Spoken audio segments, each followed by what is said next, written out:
Hello students, myself Vikas Srivastav. Welcome all of you in your YouTube channel English on Tip. Dear students, we have planned and designed to teach you English in a very saral language. Okay student, now we are starting how to teach you English in सरल language. सरल language का मैं प्रयोग कर रहा हूं जिससे कि आपको बहुत ही सरल भाषा में अंग्रेजी को बता पाऊं। चलिए अब हम लोग पहले शुरुआत कर देते हैं। बीच बीच में हम आपको कुछ मोटिवेशनल चीजें देंगे जिससे कि आप कुछ इस भाषा के प्रति आपका रुझान बढ़ सके। चलें, निश्चित रूप से आपके मन में हम इंटरेस्ट डेवलप करेंगे। चलिए हम शुरुआत करते हैं, पहले शुरू कर देते हैं। स्टूडेंट्स, हम शुरुआत करते हैं इंग्लिश के अल्फाबेट से। ध्यान रखिएगा, हमारा जो मेन मोटो है वो है जो बच्चे एकदम अंग्रेजी नहीं जानते हैं और जो बच्चे ये सोचते हैं कि हम कैसे सीखें और उनके मन में डर है, उस डर को मैं हटा करके बस ये कहना चाहता हूं कि आप डरिए नहीं, इंग्लिश को सीखिए और बड़े ही अच्छे ढंग से सरलतम तरीके से इस चैनल पर आप जुड़े रहेंगे तो आपको अंग्रेजी बिना किसी हिचक के, बिना किसी डर के बड़े ही आराम से आ जाएगी। बस केवल आप देखते रहिए। अच्छा हाँ, एक चीज और कह रहे हैं, ये जो बीच बीच में होता है ना कि थोड़ा सब्सक्राइब करना, कमेंट करना, शेयर करना, ये सब भी करते रहिएगा, ठीक है। चलिए बच्चों, एक चीज ध्यान रखना, हम एबीसी से शुरुआत करेंगे, एकदम शुरुआत से, ये मान करके कि आपको कुछ नहीं आ रहा है, भले ही आप जान रहे हो, हमसे कोई लेना देना नहीं। चलते हैं, देखते हैं कि एक होता है अल्फाबेट, आपने सुना होगा। ये एक बक्से की तरह होता है। अल्फाबेट एक बक्सा है, समझ लीजिए, जैसे बॉक्स होता है वैसे ही है ये। इसमें लेटर्स होते हैं, ये ग्रुप ऑफ लेटर्स है। लेटर्स का एक ग्रुप, कौन कौन से लेटर? ए से जेड तक के लेटर। अल्फाबेट एक बॉक्स की तरह है, उसमें लेटर्स होते हैं जो कि ए से जेड तक होते हैं। अब हम आगे बढ़ते हैं, देखते जाइएगा, एक एक चीज आपको समझ में आएगी। इस ए से जेड तक के जो लेटर्स होते हैं इनमें कुछ वॉवेल्स होते हैं और कुछ कॉन्सोनेंट्स होते हैं। वॉवेल्स क्या है? इसी में से 5 ए ई आई ओ यू, ये 5 वॉवेल के नाम से जाने जाते हैं और बाकी जो 21 बचते हैं रेस्ट, उन्हें हम कॉन्सोनेंट कहते हैं। डियर स्टूडेंट्स, खाली ये कहना चाहूंगा कि आप ध्यान से देखिएगा और ये जो नीचे बटन बटन है ना, ऐसे वाला, लाइक वाला, सब्सक्राइब वाला, ये सब जरूर करते जाइएगा, ठीक है। चलिए, अगर आपको इतनी बात समझ में आ गई कि हमने कहा कि अल्फाबेट एक बक्सा है, घर में रखा बक्सा, उसमें जैसे तमाम कपड़े सपड़े रखे रहते हैं उसी तरह से उसमें लेटर्स भरे रहते हैं। अब वो लेटर कितने होते हैं? ए टू जेड, उनकी संख्या होती है 26। इस 26 में हमने बताया कि ये जो 5 हैं इनको वॉवेल कहते हैं और कॉन्सोनेंट कौन से हैं? 21 जो रेस्ट बचते हैं।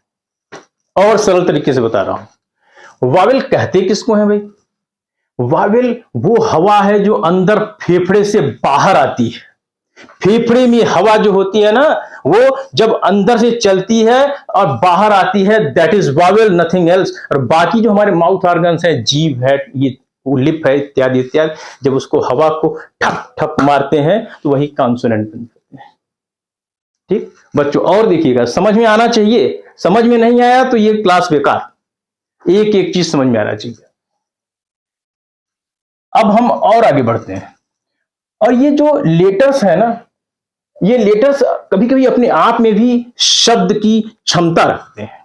एक लेटर क्षमता रखता है, जैसे ए, इसका मतलब होता है एक, बन गया वर्ड, ये वर्ड है। और कई लेटर्स आपस में मिलकर के भी वर्ड्स का फॉर्मेशन करते हैं। लेटर्स मिले, वर्ड्स बना। लेटर्स मिले, वर्ड्स बना। मैंने आपको बताया ये ए देखने में एक लेटर है, अपने आप में एक वर्ड है, क्योंकि इसका एक मीनिंग निकलता है एक। फिर आगे चलते हैं तो आप देखेंगे, जब कई वर्ड मिल गए तो बन गया सेंटेंस, जिसको हिंदी में आप कहते हैं वाक्य। और लेकिन एक चीज और ध्यान रखिएगा, सेंटेंस तभी कहा जाएगा जब उसका कुछ मतलब निकलेगा, सेंस निकलेगा। सेंस नहीं तो सेंटेंस नहीं, सेंस नहीं तो सेंटेंस नहीं, याद कर लीजिए। सेंस है तभी सेंटेंस है, सेंस है तभी सेंटेंस है। No sense no sentence, no sense no sentence. अभी हमने आपको बस सिंपल बताया, एक नजर में एट ए ग्लांस देखें। Alphabet just like a box and that is a group of letters and this group of letter has total 26 letters. और ये 26 लेटर्स जो होते हैं they are divided into two vowels and consonant. Vowels are of 5 types, A E I O you, and consonants are of 21 types. That is जो भी हमारे जो mouth organs हैं, जो हमारे फेफड़े से निकलने वाली हवा को वर्ड उसमें चेंज कर दे। जैसे हम आपको समझाना चाह रहे हैं, फेफड़े से हवा क्या निकलती है हिंदी में, हिंदी हमने प्रयोग किया, हिंदी को कम मत आंकिए, हिंदी बड़ी महत्वपूर्ण भाषा है। ये नहीं आएगी तो अंग्रेजी कुछ नहीं आएगा। हिंदी ही हमारा आधार है, Hindi is the base. Hindi नहीं तो अंग्रेजी नहीं, इसलिए हिंदी का करें सम्मान। ठीक है, अब चले। हमने हिंदी में पढ़ा है स्वर अ आ ई उ ए ओ औ, वही ये इंग्लिश है। आपको हम फिर आगे बताएंगे कि इसी हिंदी के आधार पर ही ए और एन इत्यादि का प्रयोग किया जाता है, इसका कोई मतलब ही नहीं है। इसलिए हिंदी को भूलिएगा मत, हिंदी को साथ साथ लेके चलिएगा। तो हमारे अंदर से जो हवा निकलती है वही हवा है अ आ ई उ ए ओ औ। इसमें हमारे माउथ ऑर्गन्स का, यानी ये जीभ, हमारे अंदर के जो ऑर्गन्स हैं इनका, लिप्स का बहुत कम या न के बराबर प्रयोग होता है। जब ये आपस में इसी हवा को अवरुद्ध करते हैं, ऑब्स्ट्रक्ट करते हैं, मिलाते हैं, तो हमारा अ ही बन जाता है क, हमारा ई बन जाता है बी। हमने कहा क, इसमें से निकल रही है असली अ को ही क में कन्वर्ट किया गया, यहां से दबाए बन गया। तो वावेल वो हवा है जो फेफड़े से सीधे बाहर आती है, और कॉन्सोनेंट उसी हवा को प्रेस करके माउथ ऑर्गन्स के माध्यम से बोले जाते हैं। अब हम आगे बढ़ते हैं, नोट करते जाइएगा। और मैं आपसे बताया कि अपनी मातृभाषा हिंदी को मत भूलिएगा, क्योंकि हिंदी ही हमारे इंग्लिश जानने का आधार होगा। और हम उस विदेशी भाषा को जान करके भी क्या करेंगे जब अपनी मातृभाषा का ही सम्मान नहीं करेंगे। इसलिए प्लीज हिंदी को बराबर ध्यान में रखिएगा, हम उसी के माध्यम से अंग्रेजी सीखेंगे। अब हम आपको बताएंगे कि ये जो सेंटेंस होता है इसमें तमाम चीजें मिली होती हैं, जैसे नाउन, प्रोनाउन,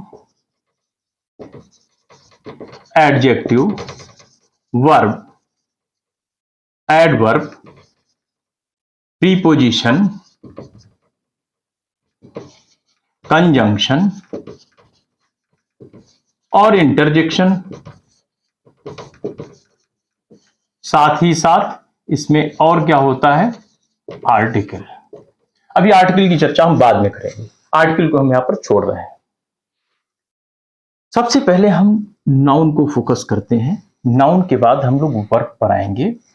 और ये बात आपको बताना चाहते हैं कि अगर आपको नाउन और वर्ब समझ में आ गया तो आपकी आधी इंग्लिश आ गई। इसलिए हमेशा फोकस करिएगा कि इसको जो अच्छे से समझ लीजिएगा। और मैं आपको वादा करता हूं कि जैसे बता दूंगा किसी बुक में मिलेगा ही नहीं। एक चीज और बताना चाहेंगे, चाहे आप क्लास एलकेजी में हो और चाहे आप आ जाइए बड़े से बड़े कंपटीशन के एग्जाम में, जो इंग्लिश बताएंगे वो एलकेजी से लेकर और कंपटीशन के एग्जाम तक सभी को कवर करेगा।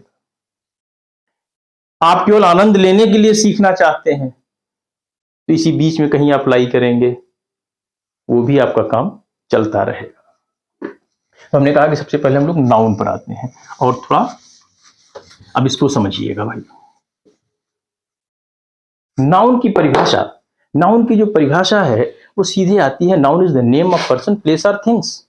कितनी चीजें आती हैं? नेम ऑफ पर्सन, ध्यान दीजिएगा, नेम ऑफ पर्सन, फिर क्या है? प्लेस, और अथवा थिंग्स। कहने का मतलब अगर कोई नाम है तो वो नाउन है, चाहे व्यक्ति का नाम हो, प्लेस का नाम हो, थिंग्स का नाम हो। पर्सन व्यक्ति, व्यक्ति में सभी लोग आएंगे, पुरुष महिला बच्चे सभी आएंगे। प्लेस स्थान, और थिंग्स माने चीजें। नेम ऑफ पर्सन किसी व्यक्ति का नाम, फॉर एग्जाम्पल माई सेल्फ विकास श्रीवास्तव, मेरा नाम विकास श्रीवास्तव है। हमारे इस YouTube चैनल का नाम है इंग्लिश ऑन टिप, तो विकास भी नाउन है, इंग्लिश ऑन टिप भी नाउन है। और आप स्टूडेंट हैं, आप भी नाउन है। आप में कोई राम होगा, कोई मोहन होगा, कोई गुलाम होगा, कोई कुछ होगा, कोई सरिता, सीता, सभी लोग नाउन है। आपका क्लास, हमारा ये चैनल, सब कुछ नाउन है।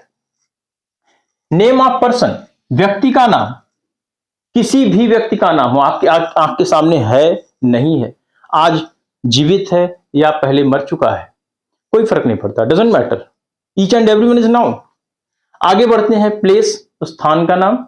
मैं यहां बैठ करके गोपीगंज में आपका क्लास ले रहा हूं, आप दौलताबाद बैठे हैं, वहां से मेरा क्लास अटेंड कर रहे हैं, तो गोपीगंज भी नाउन है, दिल्ली दौलताबाद भी नाउन है। ये प्लेस हो गया, मैंने आपको पर्सन बता दिया। अब आते हैं थिंग्स में। थिंग्स पर ध्यान दीजिएगा, थिंग्स का सेंस तो बहुत वाइड है, it is very wide. Things का मतलब जिस चीज को आप देख सकते हैं, ध्यान दीजिएगा, देख सकते हैं, यानी सीन, सूंघ सकते हैं, स्मेल, टच कर सकते हैं, छू सकते हैं, टच,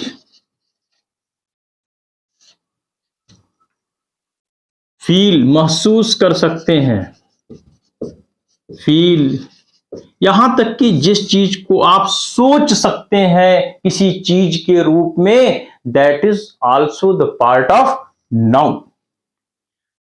तो ये थिंग्स का मतलब हो गया the thing which you can see, the thing which you can smell, the thing which you can feel, the thing which you can touch, each and everything is noun. अब इस तरह से अगर आप देखेंगे तो each and every particle of universe is called noun. आपकी एकदम, आपका कंसेप्ट एकदम पानी की तरह एकदम क्रिस्टल क्लियर होना चाहिए, एकदम साफ होना चाहिए, कोई उसमें मिलावट नहीं। कंसेप्ट मीन्स कंसेप्ट, जहां आप बोल दीजिए वही झंडा गड़ जाए, यही एकदम सही है, इसके अलावा कहीं कुछ नहीं। विकास सर ने ये चीज बताया था, इसके अलावा नाउन कोई और कुछ हो ही नहीं सकता है। तो वो सारी चीजें जिसे आप देख सकते हैं, सूंघ सकते हैं, छू सकते हैं, महसूस कर सकते हैं, सब नाउन है। तो अब आपका ये कंसेप्ट क्लियर, ये बोर्ड नाउन, ये heading pen noun, colour noun. और अब फील करना क्या है?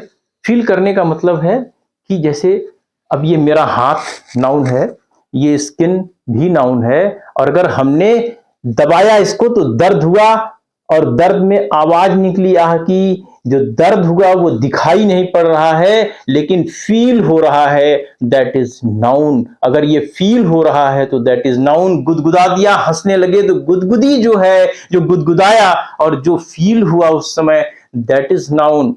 अभी इस समय देखिए यहां पर थोड़ी सी गर्मी सी हमें महसूस हुई है, वो गर्मी भी क्या है? That is also known. अभी थोड़ी देर में हवा हवा चलने लगी, थोड़ी ठंडी लगने लगेगी, तो ठंडी भी नाउन, ठंडी नाउन, गर्मी नाउन, और ये क्या कहते हैं, दर्द नाउन। श्रद्धा, मंदिर में गए, हाथ जोड़ करके भगवान के सामने खड़े हो गए, भगवान के सामने हाथ जोड़ के खड़े हो गए, हे भगवान जी आज मेरा एग्जाम है, हमको पास कर दीजिए, हे प्रभु। तो श्रद्धा, हमारे मन में श्रद्धा आई, तो श्रद्धा भी नाउन। लालच आया, लालच भी नाउन। तो जो भाव है मन के, वो जो हम फील कर सकते हैं, दैट फीलिंग इज नाउन। अब आपके मन में एक प्रश्न हो सकता है उठ रहा हो, यार यार ब्रह्मांड की सब चीज नाउन नाउन नाउन चिल्ला रहे हैं, तो क्या ये बाकी एडजेक्टिव एडवर्ब सब कहां गए? बताएंगे किसमें और कहां गए, सबको ढूंढ के निकाल देंगे। लेकिन आप ये जानिए कि ब्रह्मांड की छोटी से छोटी चीज से लेकर और पर्वत पहाड़ तक, सभी के सभी, सूरज चांद तक, सब नाउन है। अब हम नाउन को थोड़ा सा कैटेगराइज करेंगे, या फिर चलो भाई नाउन तो बता दिया आपने, इसकी कैटेगरी बता दीजिए। आगे बढ़ रहे हैं। तो नाउन को बेसिकली दो भागों में डिवाइड किया गया है। ध्यान रखिएगा कि ये जो कंसेप्ट आपको अब समझाने जा रहा हूं, ये आपको बुक में नहीं मिलेगा, बुक में आपको नहीं मिलेगा, आपको तोड़ तोड़ के मिलेगा। कहीं 5 तो बता देंगे proper noun, common noun, material, तो कहीं दूसरी बुक में पाएंगे एक तो दूसरा, कहीं हो सकता है कुछ न मिले। तो इस टाइप से, लेकिन आप यहां सब कंसोलिडेटेड पाएंगे, एक ही स्थान पर एक जगह आपको सब कुछ मिलेगा। और आप ढूंढ लीजिएगा, आप 100 बुक ढूंढिएगा, आपको ऐसा कंसेप्ट नहीं मिलेगा। तो नाउन को दो भागों में विभाजित कर दिया गया। हमने कहा पहला क्या है भैया, पहला है काउंटेबल नाउन, और दूसरा कहा कि अनकाउंटेबल नाउन। काउंटेबल का मतलब है कि जिसे हम गिन सकें, जिसे हम काउंट कर सकें। किसी भी प्रकार से अगर हम किसी चीज को काउंट कर सकते हैं, गिन सकते हैं, भले ही वो अनकाउंटेबल की श्रेणी में रखा जाता हो, लेकिन उसे भी अगर हमारे अंदर गिनने की क्षमता है, if we have capacity to count a noun in any way, that is called countable noun. It doesn't matter whether it comes under the category of uncountable noun, but even then, if it can be counted through our capacity, that will be categorized under countable noun. अब यहां पर countable में दो भाग बताए गए, कहा गया कि भैया ये कॉमन और ये कलेक्टिव। इसको डबल सी, ये भी सी से, ये भी सी से, सी से ये भी शुरुआत, सी से ये भी शुरुआत, तो एक कॉमन हो गया, एक कलेक्टिव हो गया। और अनकाउंटेबल के तीन भाग हो गए, एक पी जिसको हम कहेंगे प्रॉपर, एक एब्स्ट्रैक्ट और एक मटेरियल।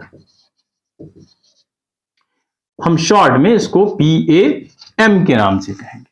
तो डबल सी काउंटेबल हो गया और PAM जो है वो अनकाउंटेबल में आ गया। अब हम आते हैं कि कॉमन नाउन हम किसको कहेंगे। Common noun means common for all. जैसे मैं क्या हूं, अपने आप का अगर मैं एग्जाम्पल लूं, एक आपके सामने मैं खड़ा हूं, तो इसी में देखिए मैं आपको कितने नाउन का दर्शन करा दूंगा। विकास, मेरा नाम है विकास, ये आएगा प्रॉपर नाउन में, देखते जाइएगा। और प्रॉपर नाउन की एक सबसे बड़ी पहचान है कि पूरे सेंटेंस में कहीं भी लिखा जाए, that will be written always, its first letter will be in capital, हमेशा कैपिटल में लिखा जाएगा इसका पहला लेटर। ये प्रॉपर नाउन की सबसे बड़ी पहचान है। तो विकास ये कौन है, प्रॉपर नाउन। विकास एक टीचर है, he is teaching you, he is teaching you English. तो teacher is a common noun, ये यहां आना चाहिए।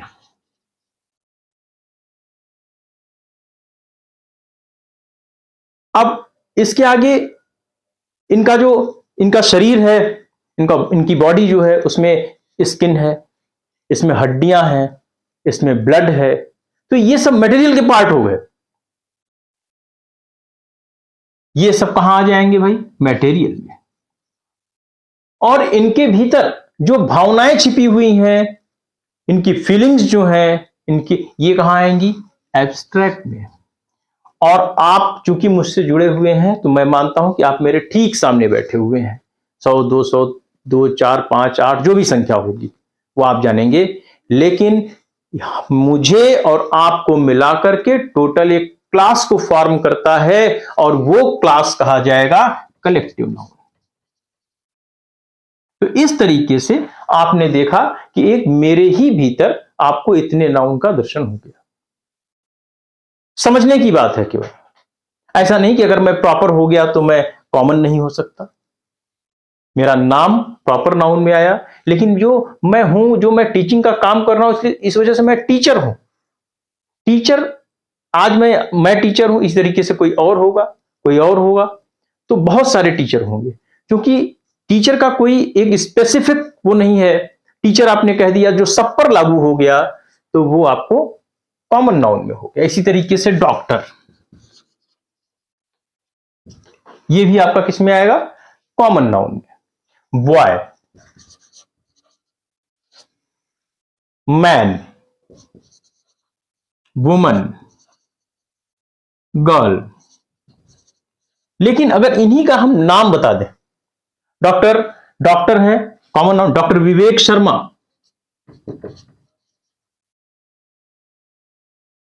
तो विवेक उनका नाम हो गया, स्पेसिफिक डॉक्टर का नाम हमने ले लिया, तो दैट इज प्रॉपर नाउन। फिर से आपको रिपीट कर रहा हूं कि जब आप प्रॉपर नाउन को लिखिएगा तो उसका फर्स्ट लेटर हमेशा कैपिटल में लिखा जाएगा। इसी तरीके से teacher, doctor, boy, man, woman, girl सभी कॉमन में आएंगे। जब इनका स्पेसिफिक आप नाम ले लेंगे तो प्रॉपर में चले जाएंगे, इनकी फीलिंग्स को पकड़ लेंगे, जैसे फेथ, श्रद्धा, बिलीफ, विश्वास, रिस्पेक्ट, आदर, पेन, दर्द, लाफ्टर, हंसी। ये सारी चीजें जिनको आप महसूस कर सकते हैं, जिनको मूर्त रूप में देखा नहीं जा सकता है, दे आर एब्स्ट्रैक्ट नाउन। और जो मटेरियल नाउन होते हैं उसमें जिस चीज से, जिस मैटर से जो चीज निर्मित होता है, बनता है, उसे मटेरियल नाउन की कैटेगरी में रखा जाता है। जैसे गोल्ड, आयरन, गोल्ड से रिंग बनता है, ध्यान रखिएगा। गोल्ड मटेरियल नाउन में है, लेकिन रिंग हम कहेंगे तो वो कॉमन नाउन में आ जाएगा। रिंग कॉमन नाउन, लेकिन रिंग किस चीज का बनता है? गोल्ड का, तो गोल्ड मटेरियल नाउन में। इसी तरीके से जो वाटर, ये सारी चीजें इस तरह से मटेरियल में आएंगी, ये एब्स्ट्रैक्ट में आएगा, ये अनकाउंटेबल के श्रेणी में आएंगे, और ये काउंटेबल की श्रेणी में आएंगे। लेकिन फिर आपका कंसेप्ट फिर क्लियर करेंगे। हमने कहा कि जिस चीज को आपके अंदर गिनने की क्षमता होगी, वो भले ही अनकाउंटेबल की श्रेणी में क्यों ना हो, उसे हम काउंटेबल में रखेंगे। फॉर एग्जाम्पल, वाटर को हमने बताया कि वाटर कहां है? वाटर है मटेरियल में, अनकाउंटेबल नाउन में है। लेकिन अगर हम लीटर लीटर, हम अगर इसे गिन सकते हैं, 2 लीटर, 5 लीटर जो भी है, तो ये काउंटेबल की श्रेणी में आ जाएगा। मिल्क, क्या दूध वाला आपको कभी ऐसे ही उठा करके दूध देता? कहता है भैया ये तो गिना नहीं जा सकता, इसको ऐसे ही बाल्टे से ले लो ना। वो निकालेगा अपना लीटर, कहेगा 1 लीटर, 2 लीटर, 3 लीटर, तो आप उससे गिड़गिड़ा के मांगते हो थोड़ा सा गलुआ दे दो, थोड़ा सा और दे देते तो बड़ा अच्छा था। तो नापता है, क्योंकि उसका मेजरमेंट है, उसमें नाप करके उसने भरा हुआ है। अगर अपने मेजरमेंट से नहीं देगा तो वो सबको नहीं दे सकता है। भले ही मिल्क अनकाउंटेबल नाउन में है, लेकिन milkman measures the milk in a specific parameter, इसलिए उसको काउंटेबल की श्रेणी, जब उसने काउंट कर लिया तो वो काउंटेबल की श्रेणी में आ गया। बाल, हमारे बाल ये अनकाउंटेबल की श्रेणी में आते हैं, लेकिन अगर हम कंघी से बाल झाड़ रहे थे भैया और 4 हमारे इस पर गिर गए, तो अब हमने देखा तो कहा कि अरे 4 बाल हमारे शर्ट पे गिरे हुए हैं, तो दैट इज काउंटेबल। भले ही हमारे बाल अनकाउंटेबल की श्रेणी में आता है, लेकिन 4 बाल क्योंकि हमने गिन लिए इसलिए वो काउंटेबल की श्रेणी में है। तो ये हमने अभी आपको बताया कि नाउन क्या होता है और नाउन के टाइप्स कितने होते हैं। अगर आपको अच्छा लगा है तो एक बार इसको ये वाला कर दीजिए, और वहीं बगल में एक तो बना होगा सब्सक्राइब के लिए, वो भी कर दीजिएगा, और कुछ कमेंट मार दीजिएगा, बड़ी नॉर्मल सी बात है। तो लाइक, कमेंट, शेयर, सब्सक्राइब, ये सब इसके लिए हम अपेक्षा करते हैं। Thank you. नेक्स्ट वीडियो में हम फिर मिलेंगे। Keep watching.